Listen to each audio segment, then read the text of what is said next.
అందరికీ యేసుక్రీస్తు వారి పేరిట వందనాలండి. ఎవరు నీ శత్రువు? ఎవరు నీ శత్రువు? మనం ఈ లోకంలో, ఈ సమాజంలో ఎవరినైనా అడిగితే ఎవరిని శత్రువు అని అడిగితే ఒకరు మా పక్కింటి వారు అని అంటారు, మరొకరు మా పక్క ఊరు వారు అంటారు, మరొకరిని అడిగితే మా పక్క దేశపు వారు అంటారు. ఈ ఇండియాని అంటే ఈ లోకాన్ని అడిగితే మాకు శత్రువు మాకు పాకిస్తాన్ అంటది. రాజకీయ నాయకులను కూడా అడిగితే వాళ్ళు ఇతర పార్టీ వాళ్ళు మా శత్రువులు అని మాట్లాడుతూ ఉంటారు. మరి అసలు మన శత్రువు ఎవరు? మనకి శత్రువు ఎందుకు అవుతారు? ఎలా వస్తుంది మనకి శత్రువు అని చూసుకుంటే దేవుడు బైబిల్లో ఏం రాయించారో మనం చూసుకుంటే మార్కు సువార్త 7వ అధ్యాయం 21-22 వచనములు.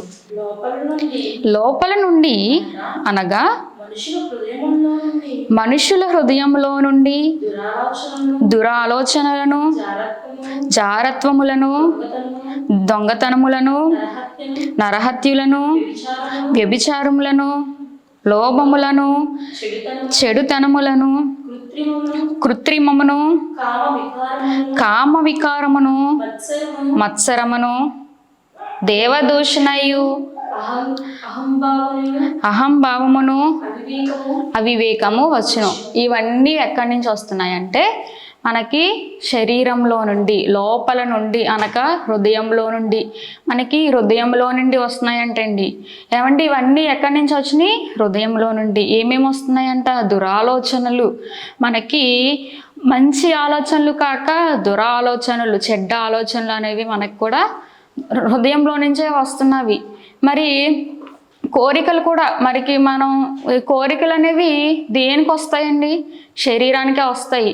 మరి శరీరం శత్రువు మనకి శరీరం ఎందుకు అవుతుంది? ఇంకా ఉంటాయి కదా అని అనుకుంటే ఇంకా ఉంటాయండి. పౌలు గారు ఒక మాట అంటారు, ఆ మాట చూసుకుందాం. రోమపత్రిక 7వ అధ్యాయం 18-19 వచనములు. రోమపత్రిక 7వ అధ్యాయం 18-19 వచనములు.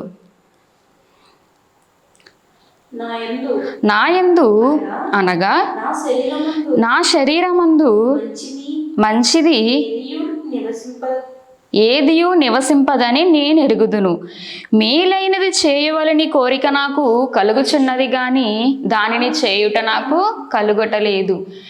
మేలు చేయగోరు నేను అనుకుంటున్నాను, మేలు చేయాలని నేను అనుకుంటున్నాను, కానీ దానిని చెయ్యాలి అని మనసులో నాకు ప్రేరేపిస్తుంది, కానీ నేను దాన్ని అవలంబించలేకపోతున్నాను, దాన్ని చెయ్యలేకపోతున్నానని పౌలు గారు రాస్తున్నారండి. ఏమండి నాయందు నా శరీరమందు అనగా నా శరీరమందు ఏంటి? నాయందు నా శరీరమందు అని పౌలు గారు దీన్ని ఎందుకు విడదీశారంటే, ఉదాహరణకు చూసుకుంటే మనం ఇల్లుని చూసుకుందామండి, మన గృహాన్ని చూసుకుందాం. మన గృహాన్ని నా ఇల్లు అంటాం కదండి. అలాగే మనం ఒక డాక్టర్ దగ్గరికి వెళ్ళినప్పుడు ఏమైనా మనకి హెల్త్ కండిషన్స్ బాగాలేనప్పుడు డాక్టర్ గారి దగ్గరికి వెళ్ళినప్పుడు మనం ఏమంటామంటే, డాక్టర్ గారు నా చెయ్యి బాగాలేదు, నాకు అనారోగ్యంగా ఉంది, నాకు కాళ్ళు నొప్పి, లేదా ఏదో ఒక ప్రాబ్లం మనకి ఏదైతే ఇష్యూ ఉందో అది నాకు బాగాలేదు అని చెప్తాం. అంటే నా శరీరానికి బాగాలేదు అని చెప్తాం. మరి ఈ శరీరానికి మనం తెలుస్తుంది, శరీరానికి బాగాలేదని శరీరానికి తెలుస్తుంది. శరీరం ఒకటేనా మనకి శత్రువు? ఏంటి శరీరం ఒకటేనా మనకి శత్రువు? మరి దేవుడు శరీరం ఒకటే కాదు, మనకి లోపల ఇంకోటి కూడా ఉంది అని ఒక వచనాన్ని చూసుకున్నట్లయితే యోహాను రాసిన సువార్త 6వ అధ్యాయం 63వ వచనం. యోహాను రాసిన సువార్త 6వ అధ్యాయం 63వ వచనం. ఆత్మయే జీవింపజేయుచున్నది, శరీరము కేవలం నిష్ప్రయోజనం అన్నారండి. మరి శరీరం కేవలం నిష్ప్రయోజనం ఎందుకు అన్నారు అంటే, మనం ఎక్కడి నుంచి వచ్చామండి? పరలోకమందున్న తండ్రి దగ్గర నుంచి వచ్చాం. మరి తండ్రి మనల్ని ఎలా చేశాడు అని మనం చూసుకున్నట్లయితే, నేలమంటితో దేవుడు నరుణ్ణి నిర్మించెను, జీవవాయువు ఉదగవాను జీవాత్మాయేను అని అంటారు. మరి నరుణ్ణి నేలమంటితో చేసినప్పుడు మనం మళ్ళీ తిరిగి ఎక్కడ చేరుకుంటాం? మట్టిలోనికే చేరుకుంటాం. మరి ఉదాహరణ చూసుకుంటే, ఇతర దేశాలు వెళ్తారండి పెద్దలు, ఏదో వాళ్ళకి ఇంట్లో బాధలుండి ఏదో ఉండి ఇతర దేశాలు వెళ్తారు. ఇతర దేశాలు వెళ్ళినప్పుడు వారు ఉన్న సొంత గృహాన్ని వదిలి, సొంత వారిని వదిలి, వాళ్ళు రక్త సంబంధులందరినీ వదులుకొని వాళ్ళు ఇతర దేశానికి వెళ్తారు. ఇతర దేశానికి వెళ్ళేటప్పుడు వాళ్ళు నిత్యం అక్కడే ఉంటారా? ఉండరు కదండి. వాళ్ళు దేనికి వెళ్తారు? పని నిమిత్తం పని చేసుకొని వారు కష్టానికి ఫలితం తెచ్చుకొని అనగా జీతాన్ని తీసుకొని వాళ్ళు మళ్ళీ వాళ్ళ గృహానికి తిరిగి రావటం జరుగుతుంది. గృహం అంటే సొంత ఊరు, సొంత గృహానికి తిరిగి రావటం జరుగుతుంది. అలాగే మనం కూడా పరలోకమందున్న తండ్రి వద్ద నుంచి వచ్చాం. మరి మనం తిరిగి ఎక్కడికి చేరుకోవాలి? తండ్రి దగ్గరికే చేరుకోవాలి. మరి మీరు ఇప్పుడే కదా మనం నేలమంటి నుండి దేవుడు చేశాడు, మళ్ళీ తండ్రి దగ్గర నుంచి వచ్చాం, తండ్రి దగ్గరికే చేరుకోవాలని మీరు అంటున్నారు అంటే, ఆత్మ ఎక్కడి నుంచి వచ్చిందండి? మనలో రెండు ఉన్నాయి, శరీరము, ఆత్మ. ఈ పైకి కనిపించే ఈ శరీరము మనుషులకు కనిపిస్తుంది, కానీ ఆత్మ లోపల ఇంకొకటి ఉంది, అదే ఆత్మ. ఈ శరీరము ఆత్మ కలయికే ఒక మనిషి. ఆ మనిషి ఈరోజు నేను ఇలా మాట్లాడుతున్నానంటే లోపల ఆత్మ ఉన్నబట్టే నేను మాట్లాడుతున్నా.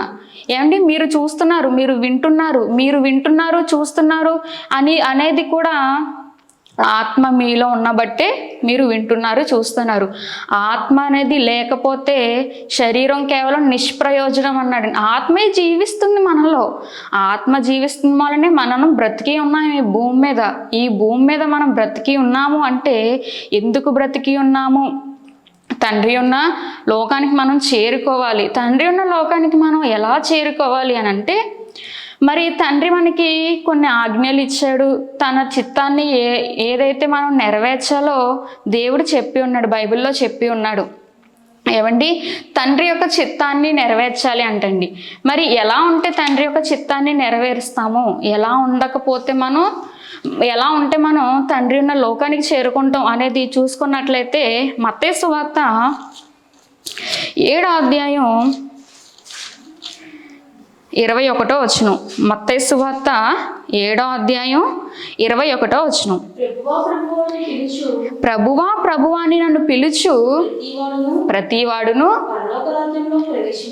పరలోక రాజ్యంలో ప్రవేశింపడు గాని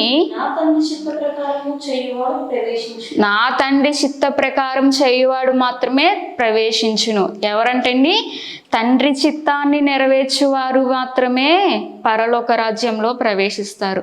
మరి మిగతా వాళ్ళు అంటే ఏమండి, ఈ లోకాన్ని చూసుకుందాం, కొన్ని సంఘాలను చూసుకుంటే వాళ్ళు ఆ సంఘాల్లో ఏం చేస్తారంటే, ఆ సంఘం లోపలే ఆ యొక్క చర్చిలోనే తండ్రి తండ్రి ప్రభువా నీకు స్తోత్రం ఇటువంటివన్నీ చేసినప్పుడు తండ్రి ఏమంటున్నాడు? వాళ్ళు పరలోక రాజ్యానికి చేరుకోరంటండి.